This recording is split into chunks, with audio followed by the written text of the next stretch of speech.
Dr. Rebecca Moss had given up on sleep 3 hours ago.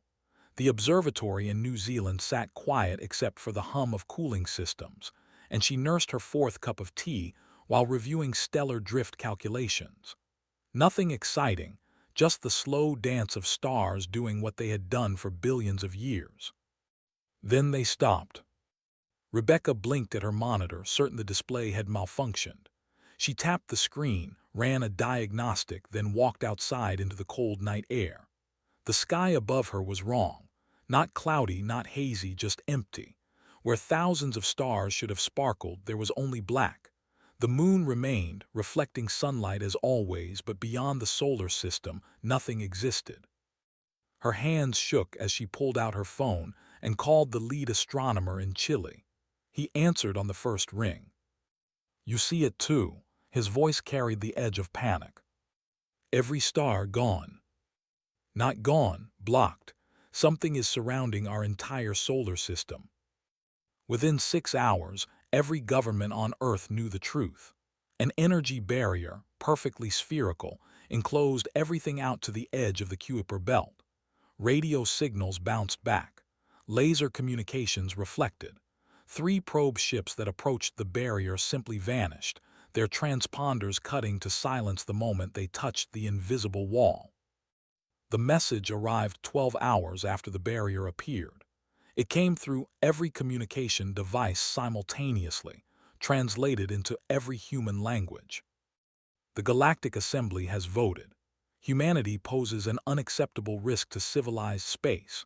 Your species demonstrates technological advancement without wisdom, expansion without cooperation, and aggression without restraint.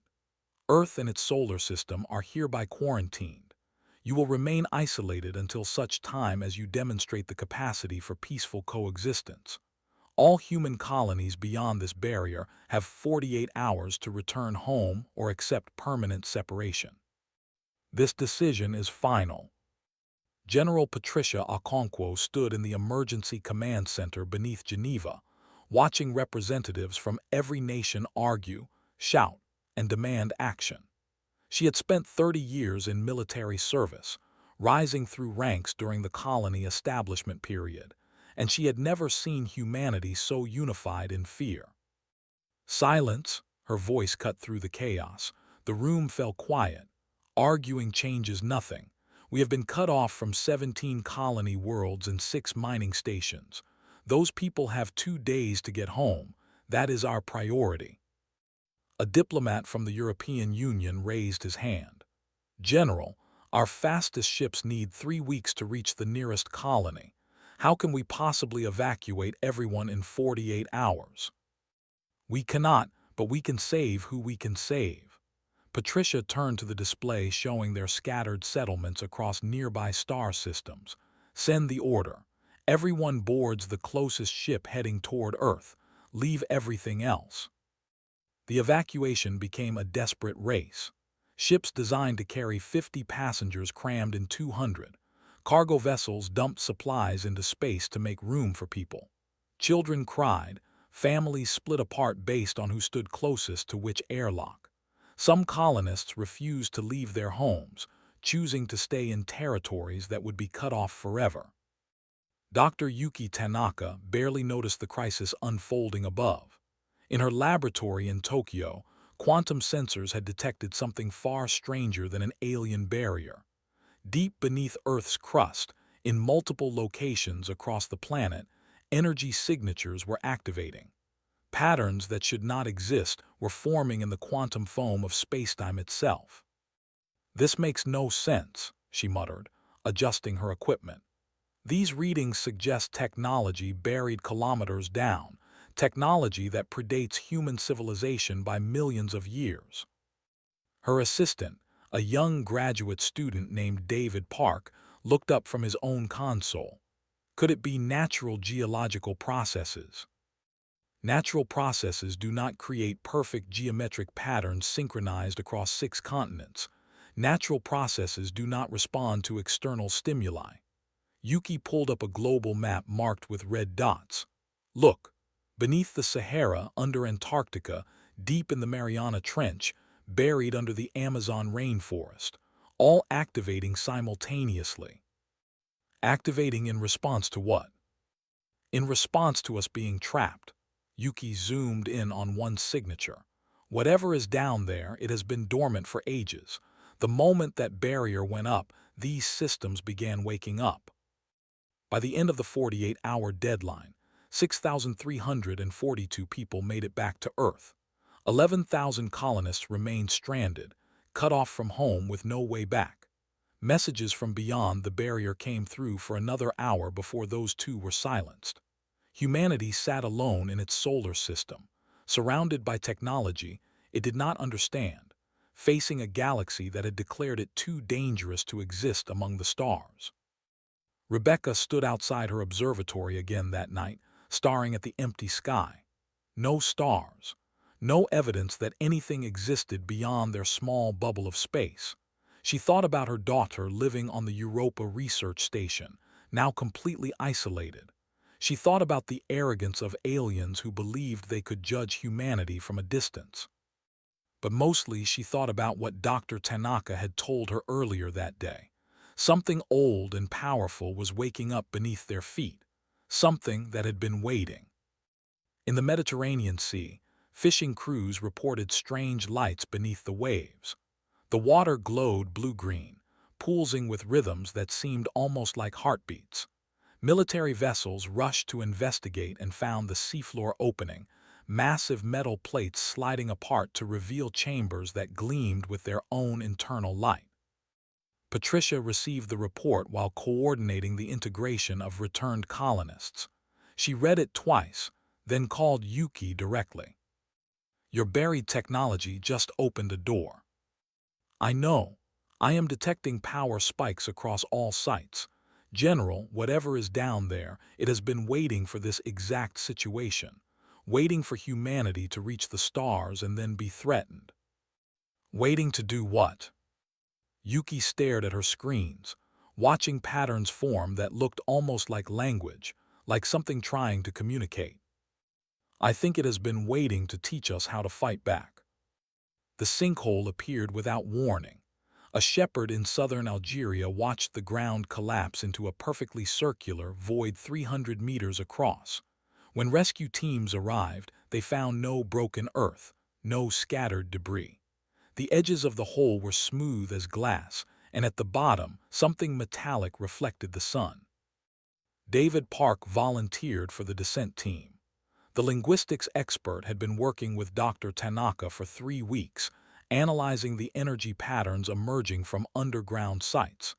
He suspected these patterns were not random noise but deliberate communication, and he needed to see the source up close. The descent took 40 minutes. David hung from cables, spinning slowly as he dropped into darkness. Lights from his helmet illuminated walls that showed no signs of drilling or excavation. This void had opened itself, revealing what lay beneath. His feet touched metal. The floor stretched away into shadows, perfectly flat, interrupted only by geometric patterns etched into the surface. David knelt and touched one of the patterns. Warmth spread through his glove. Then his mind filled with images. He saw Earth from space, but not the Earth he knew. This planet had 2 moons, different continents, an atmosphere thick with gases humans could not breathe. Structures covered the surface, cities of impossible geometry that reached into the sky. And around the planet, in perfect formation, hundreds of defensive platforms hung in orbit, bristling with weapons designed to fight something his human mind could barely comprehend. The vision shifted. Space itself tore open, and through the wounds poured entities made of wrong angles and inverted light. The defensive platforms fired, but the entities absorbed the energy, grew stronger from it. The cities began to fall. The civilization that built this place was losing. Then he saw the solution. A small blue world, empty of intelligent life, rich in resources and protected by a stable star. The builders came here not as conquerors but as gardeners. They buried their greatest technology deep in the crust, programmed it to wait, to watch, to activate only when the world above developed life capable of inheriting their purpose. David gasped and fell backward. Dr. Tanaka's voice crackled through his radio. "David, your vitals just spiked. What happened?" "I saw them, the ones who built this. They lost a war against something impossible, and they built Earth as a backup plan. We are the backup plan." More sites revealed themselves over the following weeks. In Antarctica, a research station watched ice melt away from a structure the size of a city. In the Amazon, trees centuries old toppled as the ground beneath them opened to expose corridors lined with pulsing lights. The Mariana Trench site proved hardest to explore until the structure itself pumped water out, creating a dry chamber 7 kilometers below the ocean surface. Every site connected to the others through a global network of tunnels and conduits. Energy flowed between them in patterns that Yuki finally recognized as a computational system. The entire planet had been converted into a massive computer, one that had been processing data for millions of years. "It calls itself Zeus," David announced during a briefing to world leaders. "Not because it controls lightning, but because it protects the sky. Every ancient culture on Earth developed stories about gods defending humanity from cosmic threats. Those were not myths. Those were racial memories of what this network was designed to do." Rebecca, now serving as the public face of the discoveries, addressed the United Nations Assembly. "We need to understand what we are inheriting. This technology was hidden here before the first human stood upright. It has been shaping our development, perhaps guiding our evolution, preparing us for a specific purpose." "And what purpose is that?" asked the Chinese premier. "To finish the war its creators lost." The room erupted in shouting. Patricia stood and waited for silence before speaking. "The network is teaching us. Every day we understand more. It responds to human thought patterns, particularly to those of us trained in tactical thinking, scientific reasoning, and pattern recognition. It is not controlling us. It is offering us tools." "Tools to do what?" demanded the Russian ambassador. "Tools to survive what is coming." Patricia activated a holographic display. "The barrier around our solar system is destabilizing. The Zeus network detected this 3 days ago. Our alien jailers did not build that barrier alone. They had help from something else, something that the network recognizes as the enemy its creators fought." David stepped forward. "I have been interfacing with Zeus more than anyone. It shows me memories, histories from civilizations that existed before Earth had multicellular life. All of them fell to the same threat. An entity from outside our universe, from a place where the laws of physics operate differently. It consumes living civilizations, drains them of energy and creativity, leaves behind empty husks." "The Galactic Assembly is compromised," Yuki added, pulling up data streams from the network. "At least 15 species show signs of influence. Their decision to quarantine us was not entirely their own. Something wanted humanity isolated, wanted us contained before we could interfere." "Interfere with what?" "With its feeding. The galaxy is already dying species by species, and they do not even realize it." Rebecca watched the reactions, saw fear and denial warring on faces around the room. She understood. Learning that humanity was planted here by ancient aliens was disturbing enough. Learning that those aliens were running from an existential threat that now targeted Earth was overwhelming. But she also saw something else in those faces: determination, anger at being manipulated, the same stubborn refusal to accept fate that had driven humanity from caves to starships. Patricia saw it too. "The network is offering us an upgrade. Ships redesigned with Zeus technology can breach the barrier. Our weapons can be rebuilt to fight what is coming, but we need to decide now. Do we accept this inheritance, knowing it comes with an ancient war, or do we reject it and hope the barrier holds?"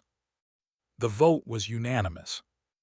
In orbit, construction began on the first Zeus-enhanced warship.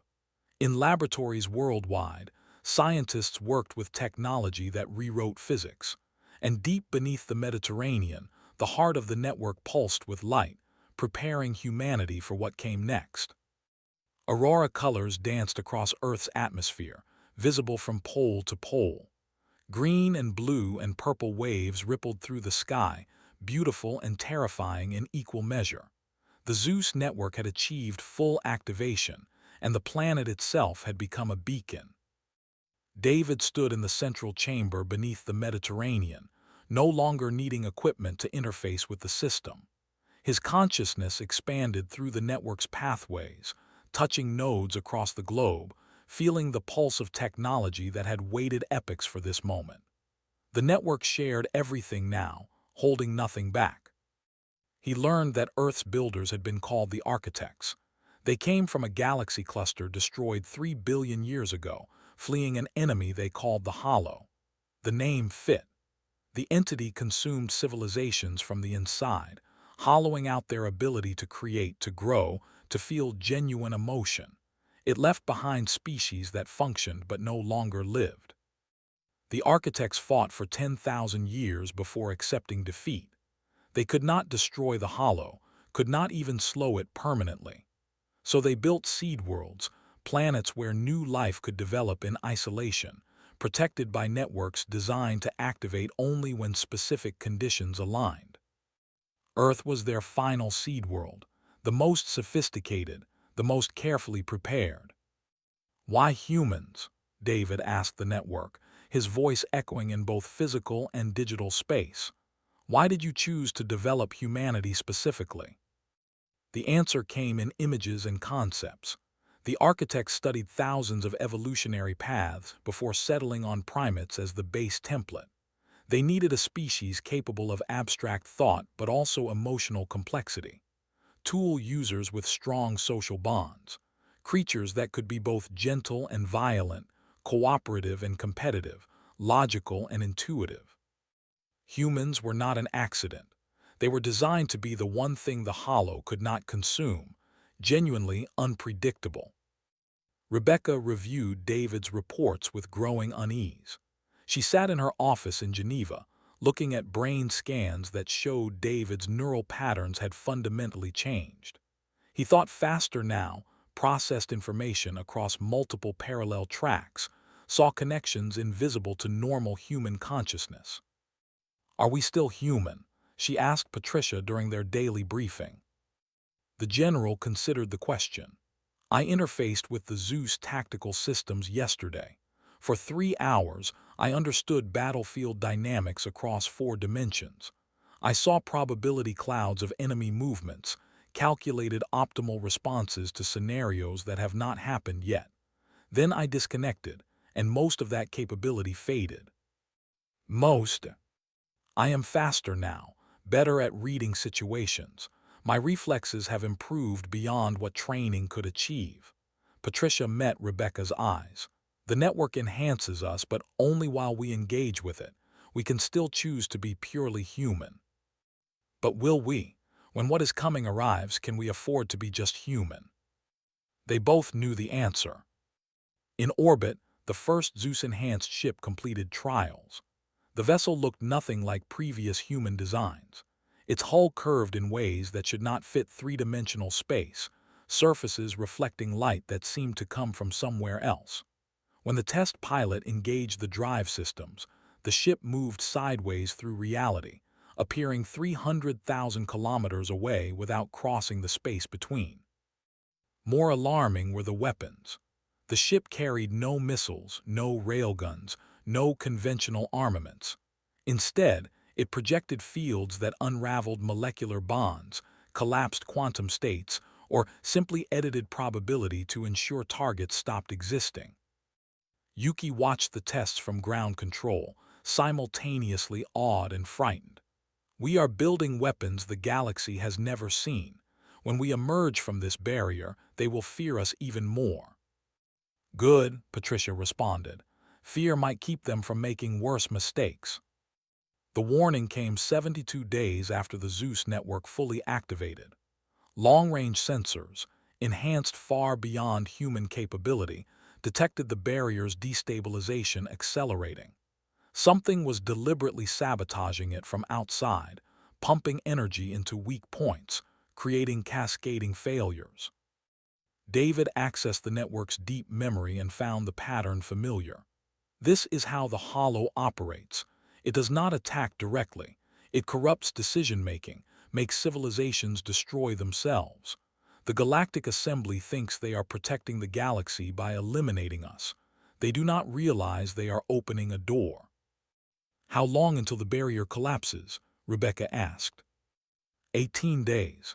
When it falls, the shock wave will be visible across 3 light years. Every species in range will know exactly where to find Earth. Patricia activated communication channels to every military base on and off planet. Begin final preparations. We are going to war, whether we want to or not. The evacuated colonists, those 11,000 stranded beyond the barrier, sent one final message through a gap in the failing wall. The transmission reached Earth after a 6-hour delay, visual only, showing a woman with gray hair and tired eyes. This is Colony Director Walsh on Titan Station. We detected ships approaching our position, Galactic Assembly vessels in attack formation. They are eliminating every human presence they can find beyond the barrier. We have no weapons, no shields. By the time you receive this, we will likely be gone. Tell Earth we understood why they could not save us. Tell them to make our sacrifice mean something. Tell them to win. The transmission ended. Long-range sensors confirmed Titan Station's destruction 4 hours later. Rebecca stood before the United Nations Assembly and showed them the message. Showed them the debris field where 11,000 humans had lived. Showed them the alien warships now turning toward Earth. The Zeus network gave us a choice, she said quietly. Remain purely human and die, or accept the inheritance and fight. Some feared we would lose our humanity by merging with this technology, but I have seen what we are becoming. We are still human, still capable of love and sacrifice and hope. We are just human enough to survive what comes next. The Assembly voted, not on whether to fight, that decision had been made for them. They voted on how far they would go, how much they would change, how completely they would embrace the weapons waiting in Earth's crust. The vote was unanimous, total integration. Deep beneath the planet's surface, the Zeus network began its final transformations. Earth itself was about to become something the galaxy had never witnessed, a world that could defend itself. The scout ship Wanderer touched the barrier at exactly 0400 hours. Commander Lisa Hammond expected vaporization, expected her atoms scattered across space like the previous probe ships. Instead, the barrier rippled like water around her vessel, and suddenly she was through, floating in open space beyond the solar system. Control, this is Wanderer. We are through the barrier. Repeat, we have breached the barrier and survived. The response came immediately. Wanderer returned to base immediately for analysis. Lisa looked at her instruments and felt something impossible. She could see the energy fields around nearby asteroids, could sense the gravitational currents flowing through space. Her ship responded to thoughts before she touched controls. She was not just piloting anymore. She was part of the vessel. Control, negative on immediate return. My ship is different now. I am different now. Uploading sensor data. The data showed impossible readings. The Wanderer had been fundamentally altered by the Zeus technology, and Lisa's own neural pathways had been enhanced during the barrier breach. She could perceive dimensions of space that human senses were never meant to detect. Back on Earth, Yuki reviewed the data with growing excitement. The barrier did not just let them through, it upgraded them. The Zeus network is adapting us for the environment we are about to enter. David, now permanently linked to the network, provided translation for what it was showing him. The galaxy we are returning to is contaminated. The Hollow's influence spreads like radiation, invisible to those not trained to see it. The network has been preparing us to recognize the contamination and resist it. Can we cleanse it? Patricia asked. That is exactly what we are meant to do. The barrier collapsed on schedule, disintegrating in a cascade of energy that lit up every sensor array within 3 light years. Earth sat exposed, and every hostile species in range knew it. The alien fleets that destroyed humanity's remote colonies began converging on the homeworld. They expected an easy victory against a primitive species trapped in one star system. They arrived to find something else entirely. Ambassador Roth had been imprisoned for 60 days, locked in a detention cell after attempting to warn the Galactic Assembly about the Hollow's influence. The security AI that monitored the cell was thorough, but followed predictable patterns. Patterns that had been subtly altered over weeks by something Roth could not identify. The cell door opened at a time when guards were elsewhere. Roth ran through corridors that mysteriously lacked surveillance, found a docked ship with active systems, and launched before anyone noticed. Only later did Roth realize something had helped with the escape, something that wanted a witness to reach Earth. The ship jumped to faster-than-light speeds, damaged and leaking atmosphere but functional. Roth set course for Earth's last known position, expecting to find wreckage or a planet sterilized from orbit. Instead, sensors detected the impossible. Earth was moving. The planet had left its orbit around the Sun and now traveled through space at speeds that should tear a world apart. Around it, hundreds of human ships flew in formation, vessels that bent reality as they moved. And from Earth itself, a pulse of energy radiated outward, a field that made Roth's mind ache just to perceive. Human vessels, this is Ambassador Roth requesting emergency approach. I carry intelligence about the Galactic Assembly conspiracy. I am unarmed and seeking asylum. The response came in perfect galactic standard. Ambassador Roth, you are recognized. Your ship is damaged. We are bringing you in. Roth felt the ship seized by forces beyond understanding, pulled gently toward Earth despite having no functioning engines. The planet grew larger, its surface covered in glowing patterns that pulsed like living tissue. This was not the primitive world the Assembly had quarantined.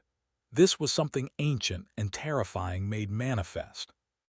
The ship landed in what had been the Sahara Desert.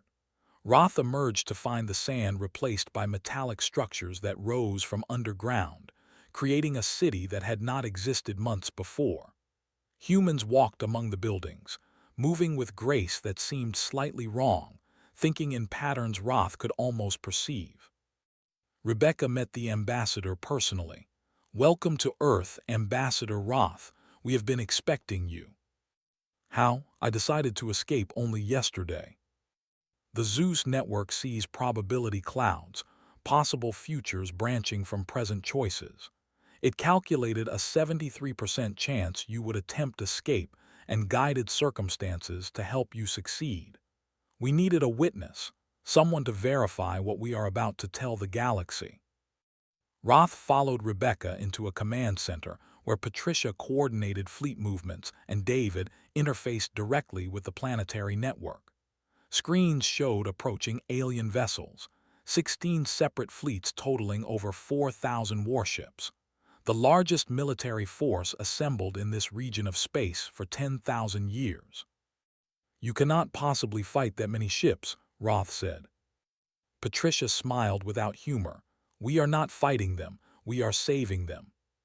"Saving them from what?" David turned from his interface, eyes glowing faintly with reflected network light. "From the Hollow. 15 species in the Assembly are completely compromised.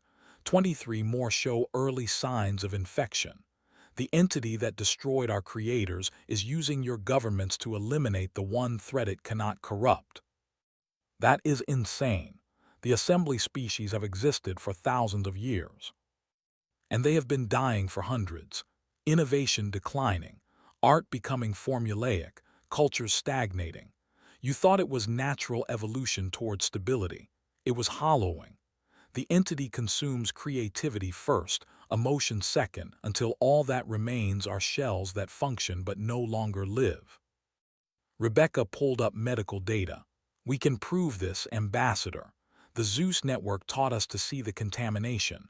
We can also remove it. How? The same way the architects fought. Not with weapons that destroy, but with fields that heal. Earth is now a mobile fortress equipped with technology specifically designed to purge hollow influence.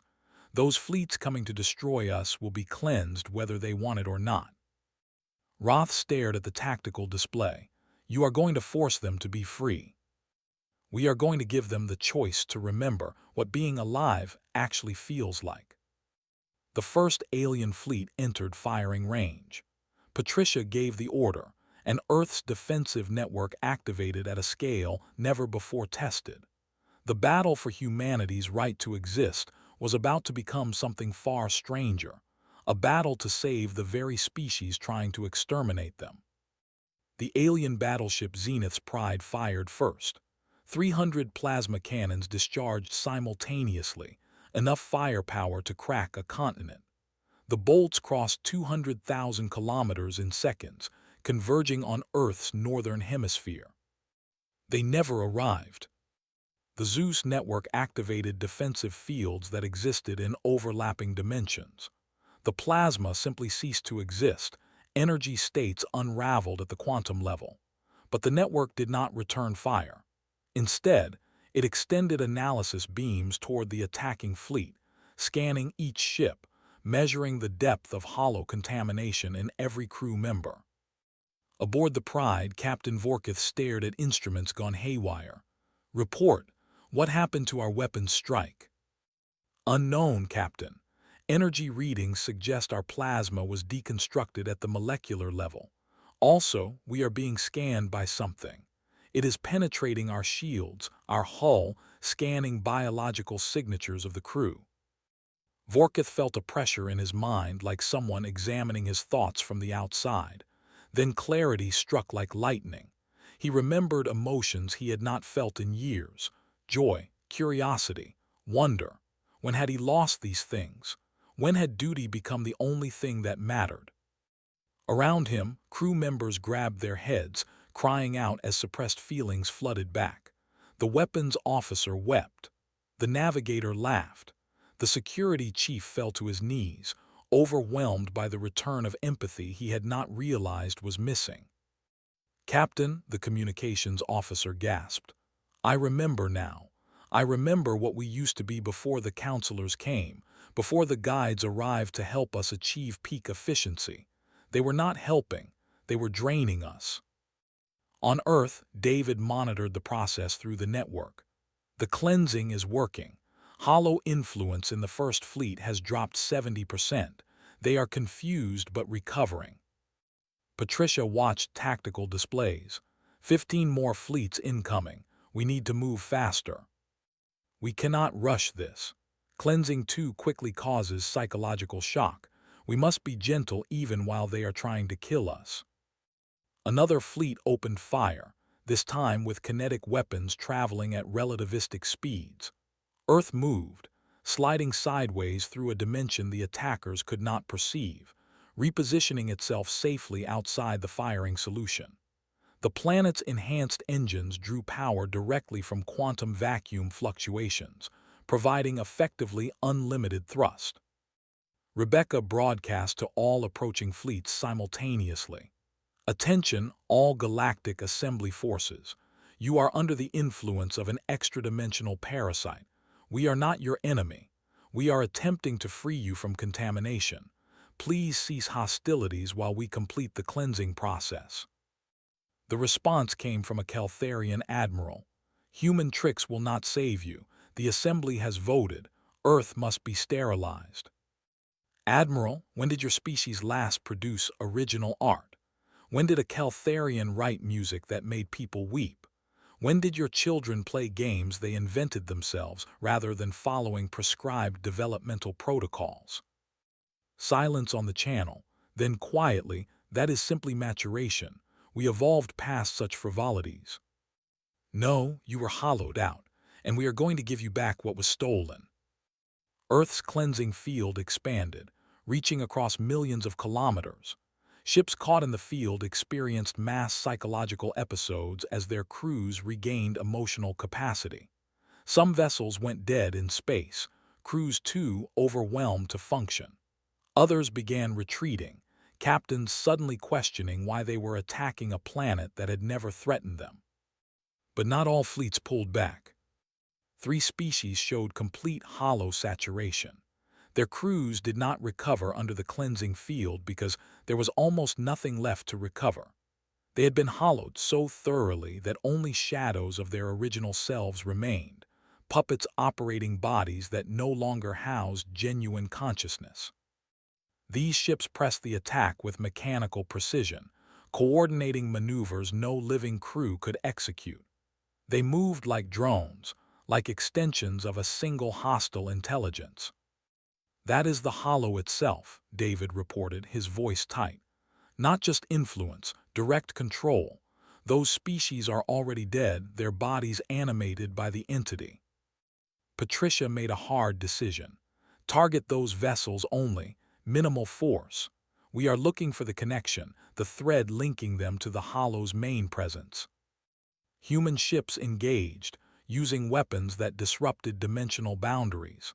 They did not destroy the hollow-controlled vessels. Instead, they severed connection points, cutting the puppet strings. Alien ships went dark as the intelligence controlling them withdrew. Then space itself cracked open. The hollow emerged through wounds in reality, finally revealing itself to this region of the galaxy. It was not a creature. It was wrongness given form, a living contradiction of physical law. Where it existed, light bent incorrectly. Matter decayed into impossible states. Consciousness that touched it began forgetting what existence meant. The entity had consumed galaxies. It had ended civilizations beyond counting. Now it focused entirely on Earth, recognizing the one threat that could truly hurt it. Ambassador Roth watched from Earth's command center, all their species' historical records suddenly making terrible sense. The great silence that fell across the southern galactic arm 800 years ago.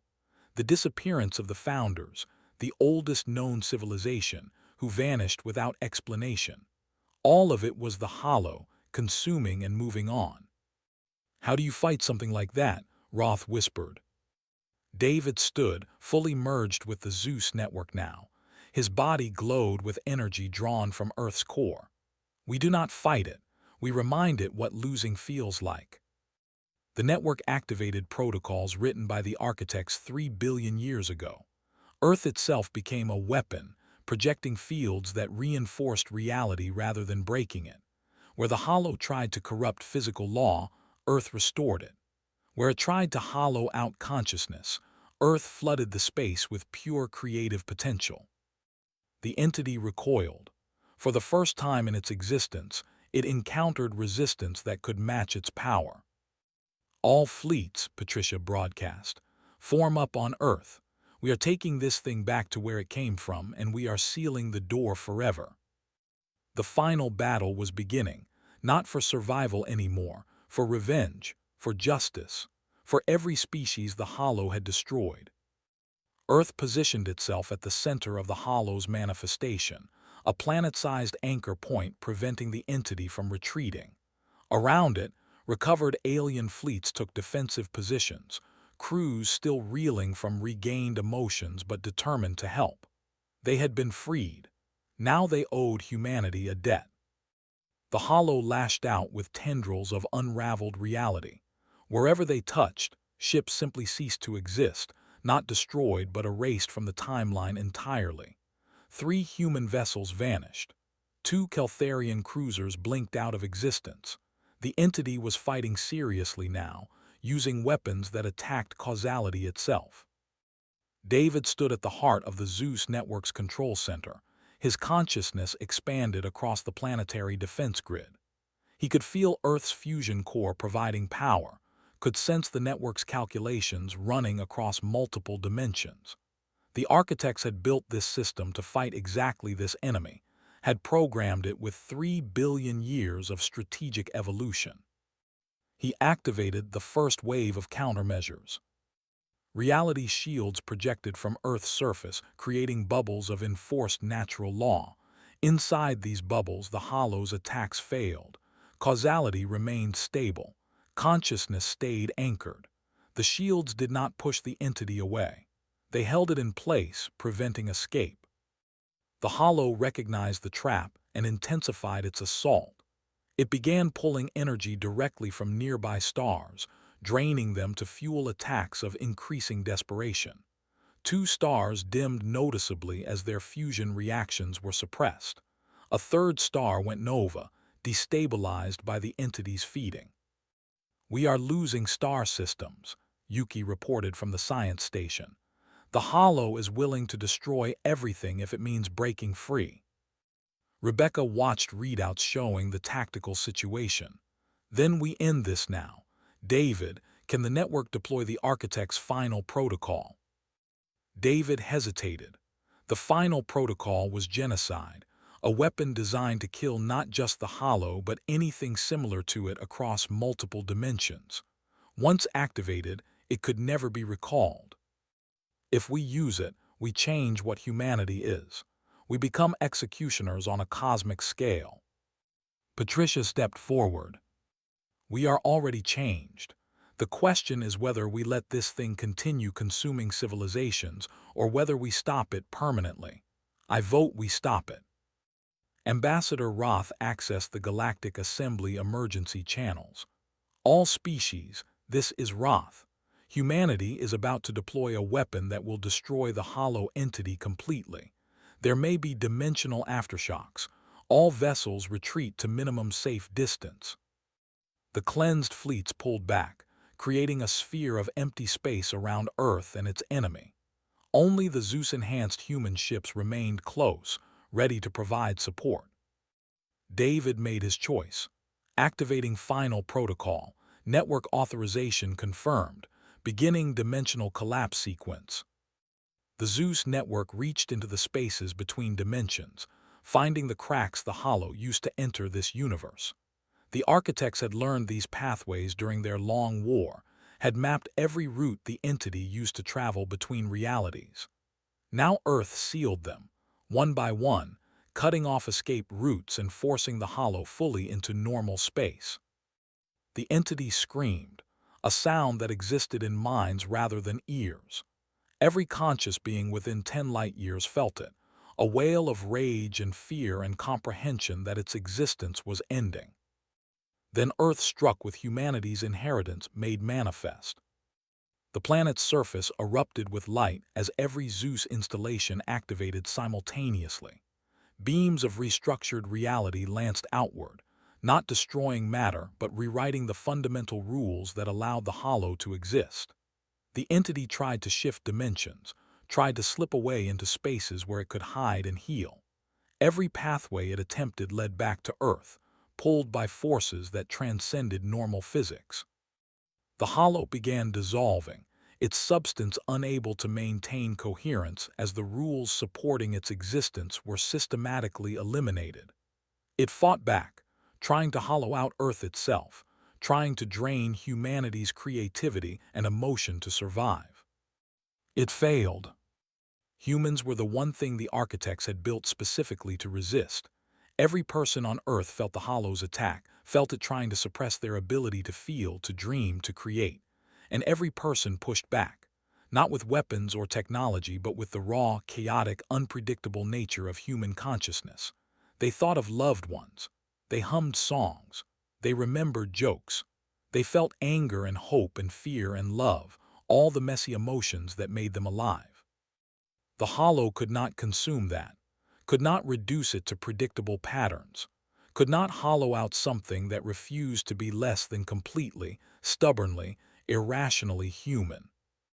The entity dissolved completely, its presence unraveling across multiple dimensions simultaneously.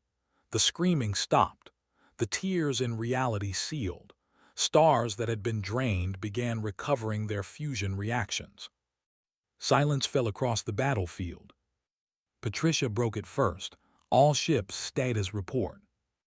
The responses came in, human and alien alike. Damaged but functional, scared but alive, free. Rebecca broadcast to the assembled fleets. The hollow is destroyed. Your species are cleansed of its influence. We did not save you to control you.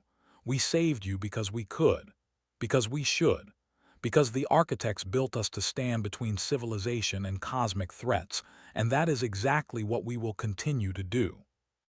Ambassador Roth transmitted to the Galactic Assembly. The human species is not the threat we believed. They are the solution. The architects chose Earth as their final seed world for a reason. They needed a species creative enough, adaptable enough, and stubborn enough to finish what they started. I recommend immediate revision of the quarantine decision. The vote took 3 hours. The result was unanimous. Earth's quarantine was lifted. But Earth did not return to its original orbit. The Zeus network had given it mobility, and humanity voted to keep that capability. The planet would patrol the galaxy now, moving between systems that needed protection, serving as a guardian against threats from beyond. Years later, Rebecca stood in the same observatory where she had watched the stars vanish. Now they blazed again, brighter than before, filled with species remembering how to create, how to feel, how to live fully. Human ships traveled among them not as conquerors but as partners, as protectors. David joined her, still connected to the Zeus network but more human than machine. Do you think we made the right choice, accepting this inheritance? Rebecca smiled. We are still us, still messy and emotional and impossible to predict. We just have bigger responsibilities now. I think the architects would approve. Above them, Earth's engines hummed quietly, ready to move when the next threat emerged, ready to protect the stars.